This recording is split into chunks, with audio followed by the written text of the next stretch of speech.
বিএনপিকে আমাদের লাগবে। একটা গণহত্যাকারীর আপনি ফেরেস্তা দিয়ে পিটাইতে পারবেন না, আপনার তো আওয়ামী লীগ পিটাইতে লোক লাগবে। একদিন দুই দিনে এইটা মুছে যাবে না।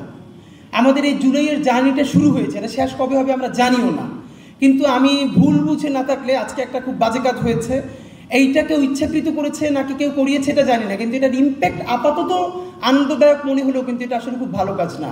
দেখলাম আইডিয়াল কলেজের আমাদের কিছু ছোটো ভাইয়েরা সম্ভবত ওই যে মিডফোর্ড হসপিটালের ওখানে গিয়ে শহীদ জিয়ার ছবিকে অবমাননা করেছেন।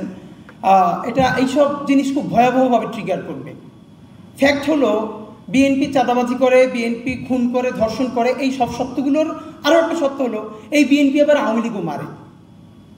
কেন মানে? চাঁদার প্রশ্ন মারে, কিন্তু আপনার তো আওয়ামী লীগ পিটাইতে লোক লাগবে। একটা গণহত্যাকারীর আপনি ফেরেস্তা দিয়ে পিটাইতে পারবেন না।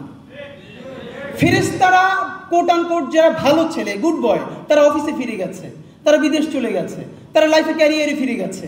তো এই যে একটু কম ইবলিস, রাইট, কম ইবলিসরে দিয়ে আপনার বড় ইবলিসের বিরুদ্ধে প্রতিরোধ গড়ে তুলতে হবে। তা আপনি সবাইরে পলিটিক্যাল মাঠ যদি খালি করে ফেলি, আমরা তো আমাদের স্ট্যান্ড কি? আমাদের স্ট্যান্ড খুব কমন। বাংলাদেশের স্বাধীনতা সার্বভৌমত্বের প্রশ্নে যেই বিএনপি শহীদ জিয়ার, যেই বিএনপি খালেদা জিয়ার, যেই বিএনপি ভারতীয় আধিপত্যবাদের বিরুদ্ধে, সেই বিএনপিকে আমাদের লাগবে।